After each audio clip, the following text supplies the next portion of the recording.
नमस्कार बंधुओं, स्वागत है आप सभी का श्री प्रभुवाणी चैनल में। आज हम आपको इस वीडियो में सोमवती या फिर चैत्र अमावस्या से जुड़ी संपूर्ण जानकारी प्रदान करेंगे, जैसे कि चैत्र अमावस्या की तिथि क्या है, पूजा विधि, चंद्र दर्शन समय और इससे जुड़ी पौराणिक कथा का श्रवण करेंगे। तो चलिए बिना किसी देरी किए वीडियो को शुरू करते हैं। किंतु उससे पहले यदि आप हमारे चैनल पर नए हैं और इसी प्रकार हमसे जुड़े रहना चाहते हैं तो कृपया कर चैनल को लाइक, शेयर एवं सब्सक्राइब अवश्य करें। साथ ही साथ जो बेल आइकन दिया गया है उसे भी प्रेस कर दीजिए, जिससे कि हमारे चैनल पर जो भी वीडियो डले उसकी नोटिफिकेशन आप तक पहुंचे सबसे जल्द। बंधुओं, शास्त्रों में अमावस्या तिथि का विशेष महत्व है।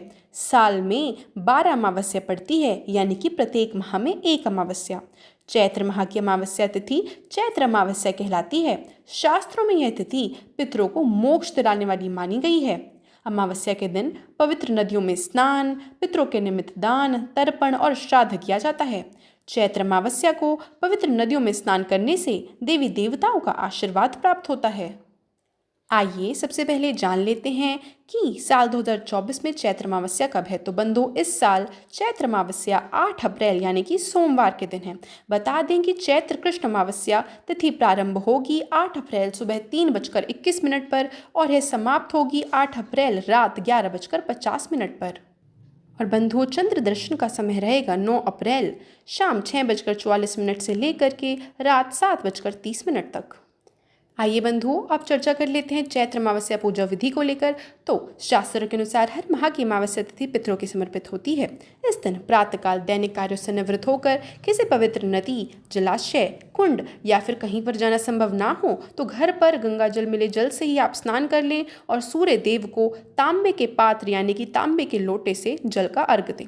इसके बाद पितरों की आत्म शांति के लिए दान, तर्पण, श्राद्ध कर्म करें। आप पीपल के पेड़ को जल का अर्घ दें और वहां पर सरसों के तेल का एक दिया जलाकर वृक्ष की परिक्रमा कर लें।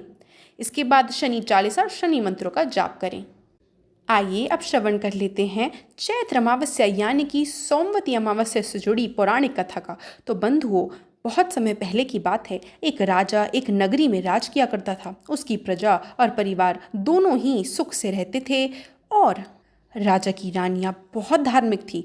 राजमहल के सामने ही एक साहूकार की हवेली हुआ करती थी, जो कि राजा का घनिष्ठ मित्र था। हुआ ऐसा कि साहूकार के पुत्र की मृत्यु हो गई और साहूकार की पत्नी की रोने की आवाज चारों ओर गूंजने लगी।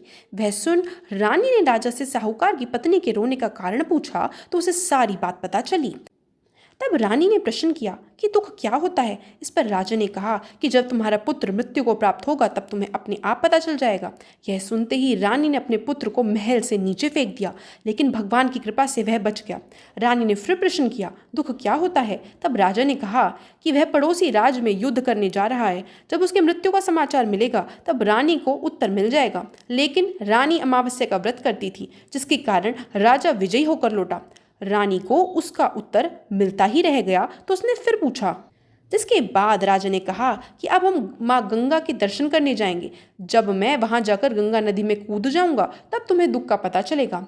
राजा रानी में आपस में ही बात हो रही थी कि भगवान शिव कैलाश पर विराजमान सब कुछ देख रहे हैं। उन्होंने माता पार्वती से कहा कि चलो आज मैं तुम्हें एक सुखी आत्मा के दर्शन करवाता हूँ। जिसके बाद भगवान शिव और माता पार्वती बकरा बकरी का रूप धारण कर मृत्युलोक पधारे, जिसके बाद वह एक बावली के पास घास चरने लगे। रानी ने जब उस बावली को देखा तो उसने कहा कि हम यहीं पर विश्राम करेंगे। रानी ने भगवान शिव और माता पार्वती की बात सुन ली, जिसमें भगवान शिव माता पार्वती को कह रहे थे कि रानी ने सोमवती अमावस्या का व्रत किया है, इसीलिए इस जन्म में उसे कोई दुख नहीं भोगना पड़ेगा। जिसके बाद रानी को सब कुछ समझ में आ गया। उसने यह सभी बातें राजा को बताई कि किस प्रकार सोमवती अमावस्या के रखे हुए व्रत से उसको जीवन में किसी प्रकार का दुख कष्ट नहीं भोगना पड़ा। तो यह थी बंधुओं सोमवती अमावस्या 2024 से जुड़ी संपूर्ण जानकारी। आशा करती हूँ वीडियो आपको बहुत पसंद आई होगी। वीडियो देखने के लिए आपका बहुत बहुत आभार।